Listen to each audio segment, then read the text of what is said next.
Bonjour, ici Marine du blog marinecats.com.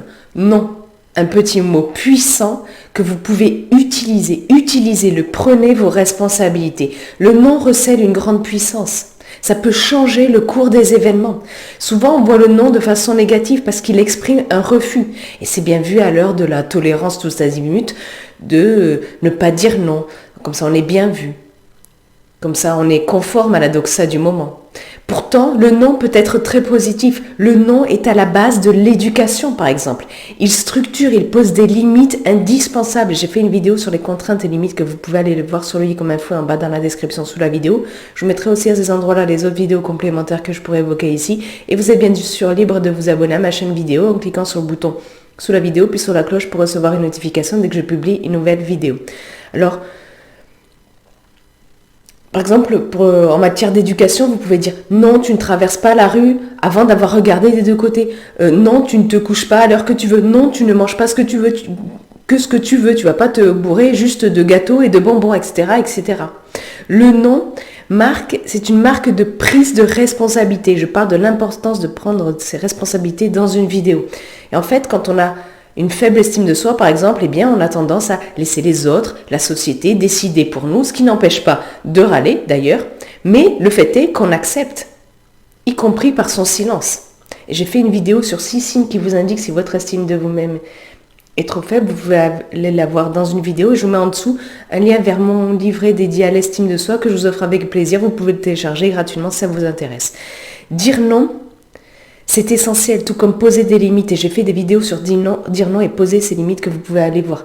Car en fait, dire non, c'est poser les limites de l'acceptable. Trop souvent, on n'ose pas dire non parce qu'on ne veut pas s'embêter, parce qu'on veut être tranquille, parce qu'on ne veut pas passer pour un enquiquineur, parce qu'on se dit « bon, mais finalement, c'est pas si grave ».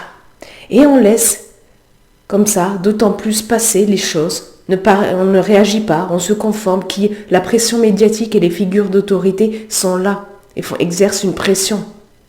Sauf que, à force de laisser passer ce qui ne semble pas si important, ce qui ne semble pas nous concerner, eh bien on peut se réveiller un matin et se retrouver face à l'inacceptable, se demander dans quel monde on vit. Où sont passées nos libertés, par exemple. J'ai fait une vidéo sur l'importance de la liberté d'expression que vous pouvez aller voir. Et donc, on peut en venir à se dire, mais mince, mais je me suis fait avoir, je n'ai pas réagi à temps, je n'ai pas posé un non.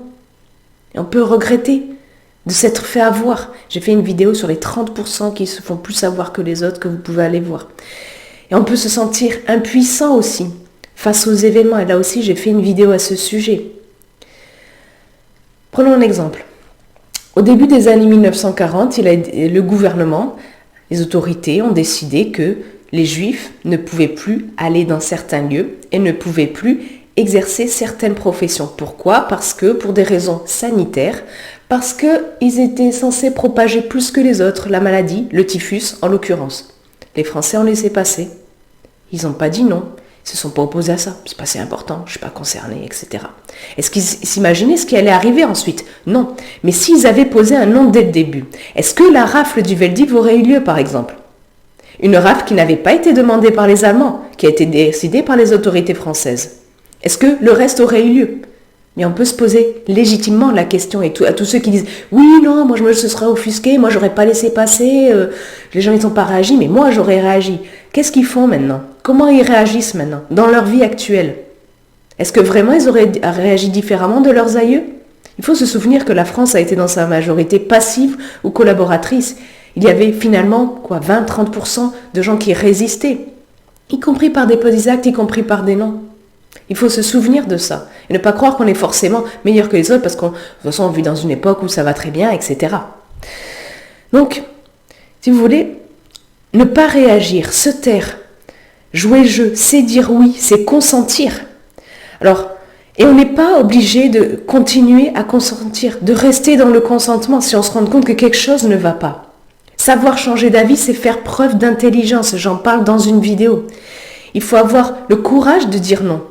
Le courage de ne pas céder à la conformité, de faire preuve de discernement pour ne pas tomber dans l'obéissance aveugle. Et je parle de ces sujets-là dans des vidéos. En fait, il s'agit de savoir de quel bois vous êtes fait. Là aussi, j'en parle dans une vidéo.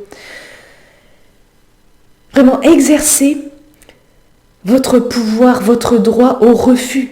Dites un non ferme, un non calme. Le non, c'est dire par exemple, je ne suis pas d'accord pour faire preuve de discrimination, je ne suis pas d'accord pour qu'on enseigne ça à mes enfants, je ne suis pas d'accord sur telle mesure, je ne suis pas d'accord sur tel dispositif qui parque les gens dans les bien gentils qui font comme il faut, et puis ceux qui sont inutiles, ceux qui font pas comme il faut, ceux qui sont indésirables, etc., etc., etc. Donc, vraiment, prenez vos responsabilités pour vous, pour vos proches, pour votre famille, pour votre pays. Ça paraît parfois dérisoire de dire « Ouais, moi je dis non à ça et ok, qu'est-ce que ça va changer ?» Mais si tout le monde se dit ça, qu'est-ce que ça donne?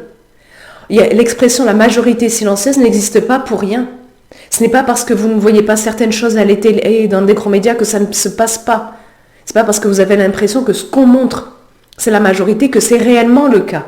On montre que ce qu'on veut montrer. On ne parle que ce dont on veut parler. Donc, utilisez le non. Prenez vos responsabilités. Il y a des tas de noms que vous pouvez dire dans la vie, qui ne vous coûtent souvent pas grand-chose, mais qui peuvent avoir une importance capitale pour votre vie, celle de vos proches et celle de votre pays. Un petit nom paraît dérisoire, mais c'est comme une goutte d'eau. Multiplier, ça peut avoir la force d'un torrent. Il ne faut jamais oublier ça. Si le sujet de cette vidéo vous intéresse, je vous invite à aller lire l'article beaucoup plus complet lié à cette vidéo. Je mets un lien en bas dans la description ci-dessous. Je donne d'autres exemples de noms. Et puis, si vous avez aimé cette vidéo, cliquez sur le pouce en l'air présent juste en bas à droite. Ça m'encourage. Ça aide surtout à faire connaître cette vidéo à des gens que ça pourrait aider. Et ça la fait monter dans les tendances YouTube. Comme ça, plus de gens peuvent la voir. Et puis, comme je l'ai dit au début, vous êtes libre de vous abonner à ma chaîne vidéo en cliquant sur le bouton sous la vidéo, puis sur la cloche pour recevoir une notification dès que je publie une nouvelle vidéo. Sur ce, je vous souhaite une excellente journée. Soyez vous-même et prenez soin de vous. À très vite.